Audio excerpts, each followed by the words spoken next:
Aujourd'hui, 26e émission. Une singulière explication. À l'époque de la fonte des neiges, après le thé de 4 heures, et tandis que Madame Chauchat était partie faire une course à Davosdorf, Hans Castorp s'était fait annoncer chez Mina Peppercorn pour une de ses visites aux malades dont il avait pris l'habitude, autant d'ailleurs pour lui témoigner son attention que pour jouir lui-même de la compagnie de sa personnalité. Comme d'habitude, le Hollandais avait à sa portée du vin rouge et du café. Son visage, entouré de mèches blanches, s'était coloré et de petites gouttes de transpiration perlaient sur son front et au-dessus de la lèvre supérieure. Soyez le bienvenu, jeune homme. Prenez place. Merci, monsieur Peppercorn. Je transpire un peu. C'est un signe de faiblesse lorsqu'aussitôt après avoir absorbé une poisson chaude, voulez-vous me... C'est votre mouchoir que vous voulez. Précisément. Voici. Merci beaucoup. Les accès de fièvre deviennent de plus en plus fréquents. Aujourd'hui, elle a été très forte. C'est absolument, jeune homme, c'est très gentil à vous de ne pas oublier un vieillard malade, et de lui... De lui rendre visite? Voilà. Mais en aucune façon, monsieur Peppercorn. Je viens pour des raisons purement égoïstes, vous savez. Un vieillard malade, dites-vous. C'est une qualification singulière et inexacte de votre personne. Une image tout à fait fausse. C'est bien, jeune homme. Ou plutôt, vous avez de bonnes intentions, j'en suis persuadé. Nous avons passé une agréable après-midi hier dans ce lieu hospitalier. Où nous avons mangé de la délicieuse mortadelle avec des œufs brouillés et ce bon petit vin du pays. Fameux. C'était magnifique. Et nous y avons pris un plaisir défendu. Le chef du Berghof aurait été ulcéré s'il nous avait vus. Et nous étions tous sans exception tout à fait d'attaque. Cette mortadelle. Cet Ambrini s'est régalé et il l'a mangé, les yeux, pour ainsi dire, humides d'émotion, car ça lui rappelait son pays. C'est un patriote, comme vous devez le savoir, un patriote démocrate. Il a consacré sa hallebarde de citoyen sur l'autel de l'humanité pour que la mortadelle ne paye pas de droits de douane à l'avenir à la frontière du Brenner.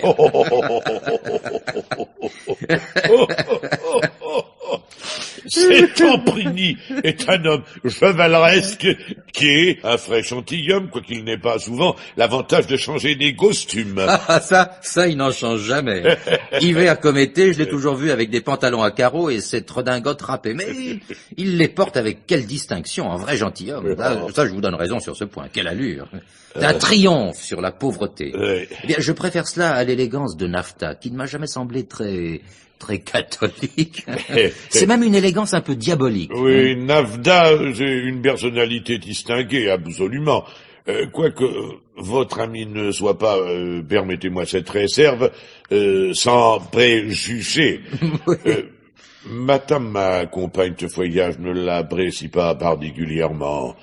Quant à votre ami, cet Ambrini, je ne songe pas à prétendre qu'il ait en aucune occasion, sous le rapport de la courtoisie, manqué à une femme. Mais il y a quand même une limite, une réserve, une certaine récusation qui rend l'humeur de madame, humainement parlant, très intelligible, oui, et qui la justifie pleinement. Non, excusez-moi, monsieur Peppercorn, de terminer votre phrase. Je puis m'y risquer parce que j'ai conscience d'être parfaitement d'accord avec vous. Surtout si l'on considère, vous allez sourire de m'entendre à mon âge parler d'une manière aussi générale des femmes, surtout si l'on considère combien la manière qu'elles ont de se comporter à notre égard dépend de celle que nous adoptons envers elles. Tiens, astucieux ce que vous dites là. Absolument. Poursuivez. Je veux dire que la femme est une créature nonchalante. Nonchalante au sens de la passivité, qui réagit sans initiative propre. Ouais, c'est qui m'intéresse le plus, voyez-vous. et son comportement dans les affaires amoureuses. Justement, je voulais y venir. Elle joue alors le rôle d'objet. Elle se laisse approcher, mais ne choisit pas librement et ne devient le sujet de l'amour, celui qu'il choisit, seulement après que l'homme a fait son choix. Et même à ce moment-là, son libre arbitre, en admettant qu'il ne s'agisse pas d'un cœur trop déshérité, est très limité et diminué du fait qu'elle-même a été choisie. Excellent raisonnement, parfait. Vous douchez, jeune homme, avec une pensée achille et astucieuse, à des sentiments acrés. L'homme se crise de son désir, la femme demande et attend d'être crissée par le désir de l'homme. Tout à fait, oui. Et de là provient pour nous l'obligation aux sentiments. De là aussi, l'effroyable honte de l'insensibilité et de l'impuissance à effrayer le désir de la femme. Absolument, classé. Vous prendrez bien à faire te faim avec moi? J'ai terriblement soif. Je crois que je n'ai jamais tant sué qu'aujourd'hui. Je n'ai pas l'habitude de boire entre les repas, mais si cela vous fait plaisir... Voilà une bonne parole, jeune homme. Prenez ce fer. Il n'y en a qu'un, je me servirai du gobelet.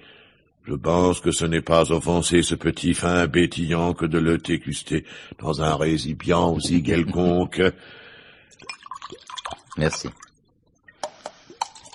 Voilà. Prosit. Prosit. Oh, délicieux nectar. Je vous en verse un autre fer? Non, ça me suffit, merci. Alors permettez que je me serve encore une fois. Permettez, à votre santé.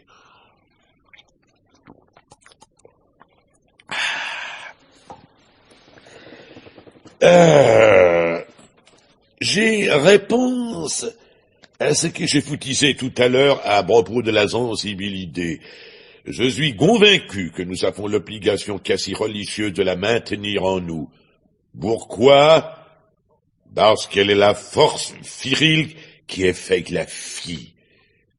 Oui, à messieurs, le sentiment est divin, et l'homme est divin, dans la mesure où il devient sensible.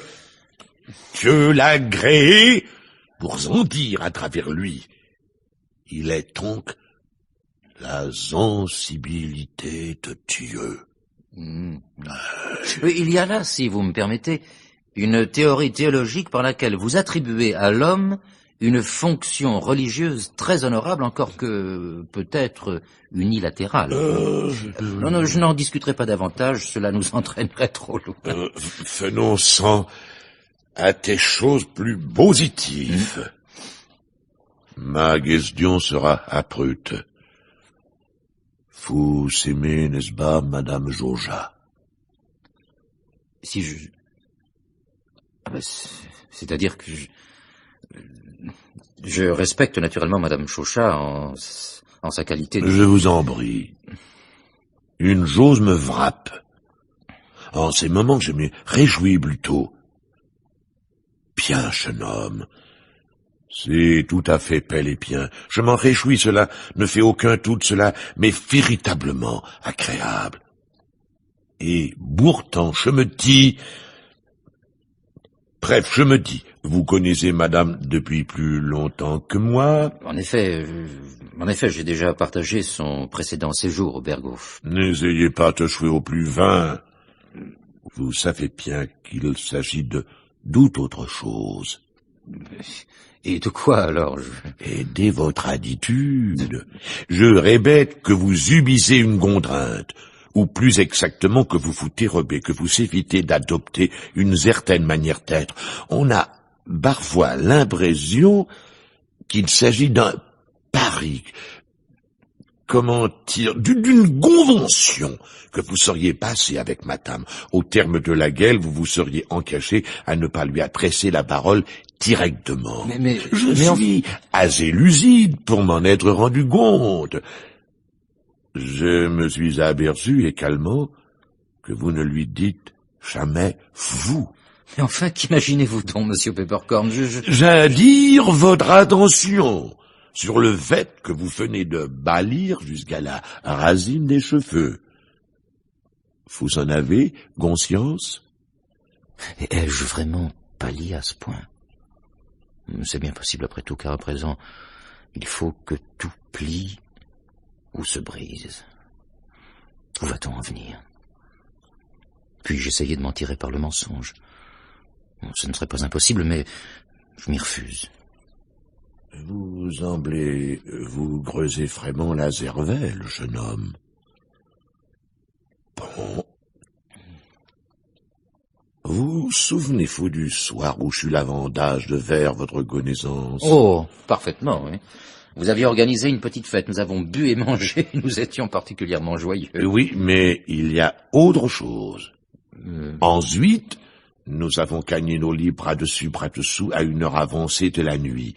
Et c'est alors qu'ici, devant ma porte, en prenant congé, l'idée me vint de vous inviter à effleurer de vos lèvres le front de la jeune femme qui vous avait présenté à moi comme un bon ami d'autrefois. Et alors, qu'avez-vous fait? Je dois reconnaître que j'ai repoussé votre suggestion parce que, je vous l'ai dit d'ailleurs très clairement, parce que je trouvais absurde d'échanger avec votre compagne de voyage des baisers sur le front. Exact. Vous ne contesterez pas que ce fût là une explication qui appelle elle-même une explication. Vous me l'avez fait aujourd'hui. Êtes-vous disposé à vous acquitter de cette tête? Tiens, tu avais donc remarqué cela, Peppercorn. Au fond, ce jour-là, j'ai en effet souhaité que tu t'en aperçusses. Sinon, je n'aurais pas prononcé cette phrase qui te préoccupe. Mais ça, c'est ridicule d'être ainsi devant cet homme comme un chien battu. Enfin, me suis-je rendu coupable d'aucune faute envers lui? Pas le moins du monde. Allons, redresse-toi, Castorp, il est plus que temps. Et regarde-le, franchement, encore que respectueusement, face à face. Ainsi fit-il. Le visage noble de Peppercorn était jaune. Les prunelles, sous les lignes tourmentées du front, avaient perdu tout éclat. L'expression des lèvres déchirées était amère. Le grand vieillard et l'insignifiant jeune homme lurent dans les yeux l'un de l'autre.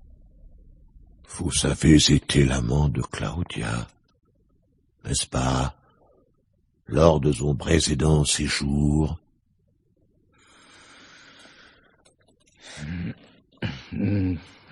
Monsieur Peppercorn, il me déplaît au plus haut point de vous débiter des mensonges, et je m'efforce de l'éviter dans la mesure du possible. Ce n'est pas facile, croyez-moi. Eh bien, je me vanterais si je confirmais votre affirmation, et je mentirais si je la démentais. Voilà qui est singulier. Oui, j'ai vécu longtemps, très longtemps dans cette maison avec Claudia. Pardonnez-moi, avec votre compagne de voyage, sans lui avoir été présenté. Nous avons eu ensuite de brefs contacts dont l'origine me demeure obscure. Il faut que vous sachiez, monsieur, que dans ma pensée, je n'ai jamais employé envers Claudia autre chose que le tutoiement. Et il en fut de même dans la réalité. De plus en plus singulier, vous la fourrez. Mais non. Le soir où je me suis affranchi de certains liens pédagogiques tramés par cette Ambrini, et où je me suis approché d'elle, sous un prétexte que m'avaient inspiré des souvenirs lointains et qu'il serait trop long de vous expliquer, ce soir-là était un soir de mascarade, de carnaval, de détente, hors de toute contrainte. Le tutoiement était de rigueur, et s'il a pris tout son sens, peu à peu, c'est d'une manière à peine consciente et comme dans un songe. Et tout ceci s'est passé la veille du départ de Claudia. D'où son sens? Je vous ai répondu aussi exactement que possible, monsieur Peppercorn. Ouais. J'ai préféré vous dire la vérité au risque de m'aliéner la bienveillance que vous portez à ma personne. Ce qui, pour parler franchement, eût été pour moi une perte sensible. Et même, je puis bien le dire, un coup aussi rude que le fut l'arrivée de Madame Chauchat en votre compagnie, monsieur. Non, j'ai voulu que tout fût clair entre nous. C'est la solution qui m'a paru la meilleure et la plus humaine. Non, vraiment, je ne pouvais m'en tenir au silence ou à la feinte. Et à ce point de vue, j'ai éprouvé tout à l'heure un grand soulagement lorsque vous avez constaté cela.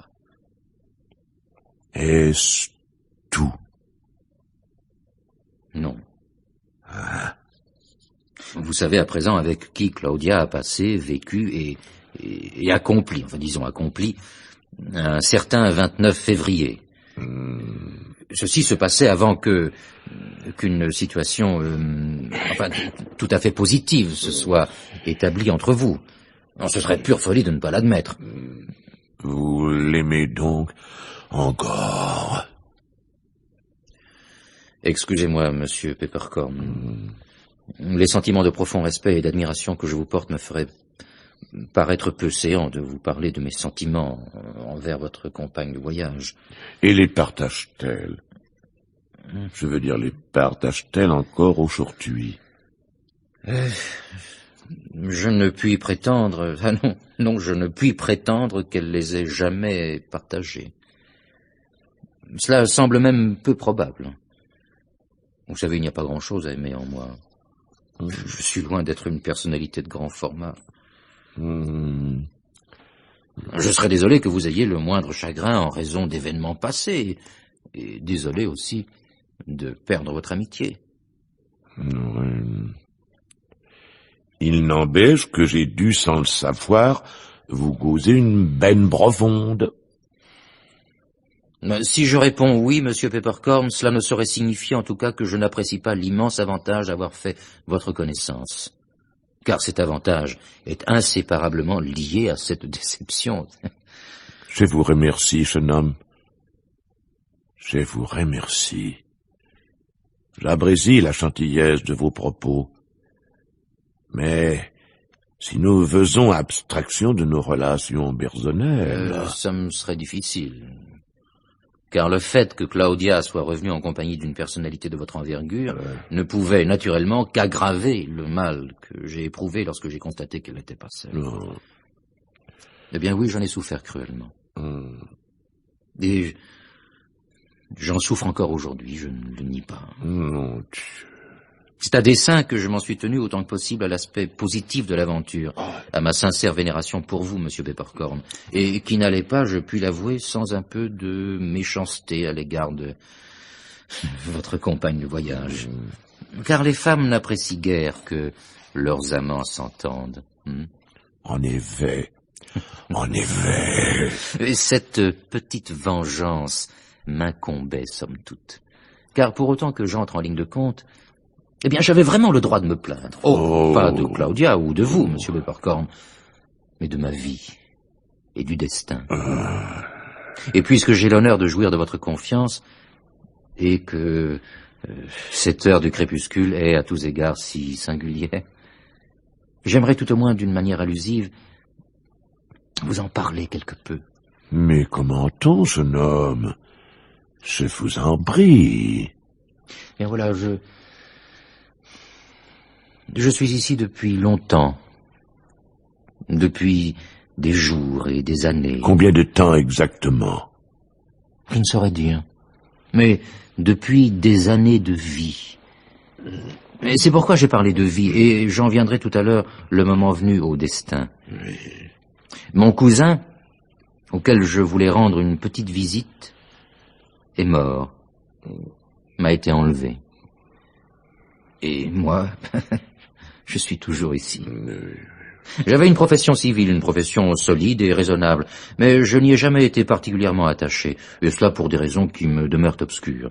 Aussi obscures que mes sentiments à l'égard de votre compagne de voyage. Et je ne les ai jamais reniés depuis que j'ai rencontré pour la première fois ses yeux. Ils ont eu raison de moi. Déraisonnablement, raison de moi. Vous comprenez? Parfaitement, je comprends fort bien. J'étais un garçon réservé, sérieux, Et c'est pour l'amour d'elle, et en défiant cette Ambrini, que je me suis soumis au principe de la déraison et de la maladie auquel j'étais, il est vrai, sans le savoir, assujetti depuis toujours. Et c'est ainsi que je suis demeuré au Berghof. Mais vous entretenez toujours, j'imagine, des liens avec vos parents, vos amis. Non. J'ai tout oublié.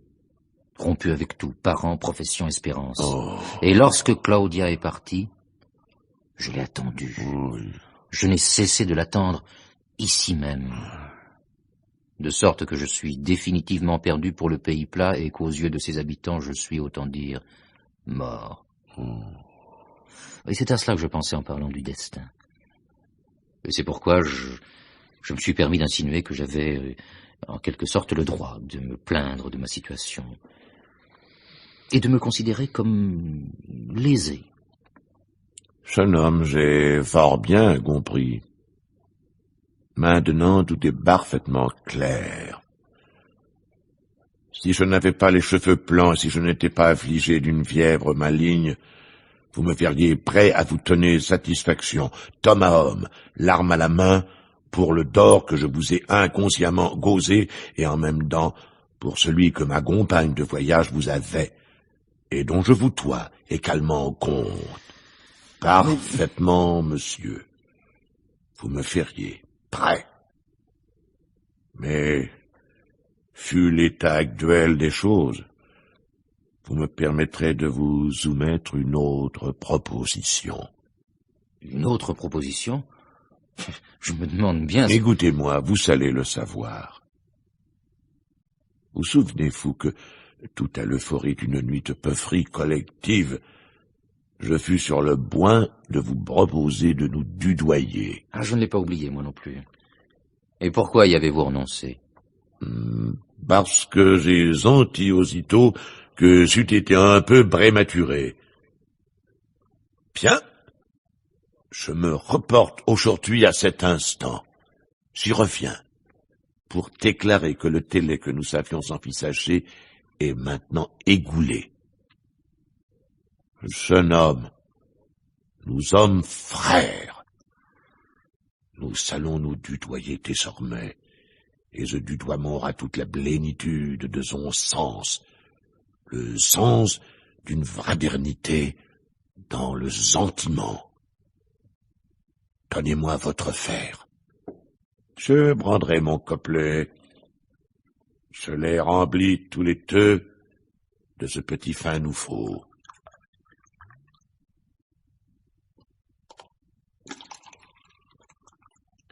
Maintenant, entrelaçons nos bras et fitons nos fers d'une seule lampée.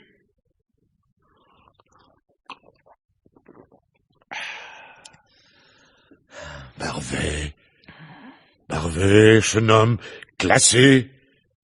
Voici ma main. Es-tu content? Très content. Je dirais même que je suis infiniment heureux et que je ne comprends pas encore comment j'ai pu être honoré d'une telle faveur. J'ai l'impression de vivre un rêve. Une chose m'inquiète cependant, c'est que Claudia, en sa qualité de femme, pourrait bien n'être pas d'accord avec nos résolutions. Ne te fais pas des soucis là-dessus.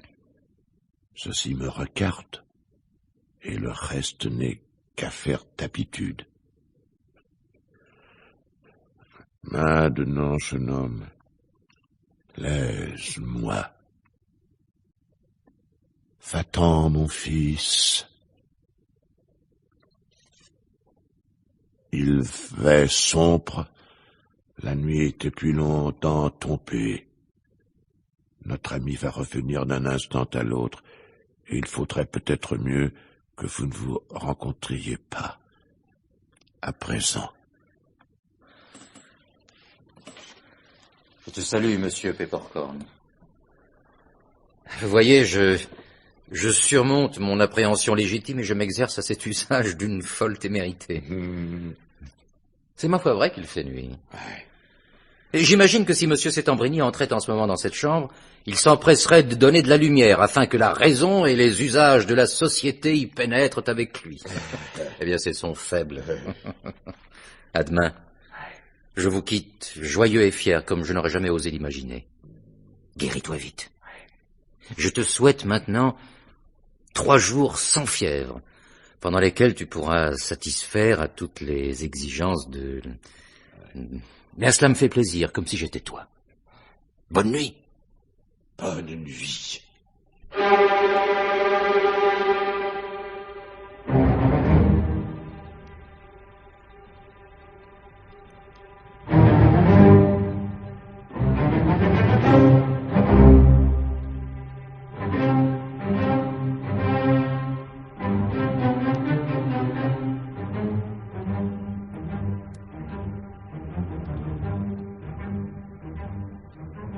Comme chaque soir, du lundi au vendredi, le programme France Culture vient de vous présenter un épisode de La Montagne Magique de Thomas Mann, dans l'adaptation et les dialogues de Michel Manol.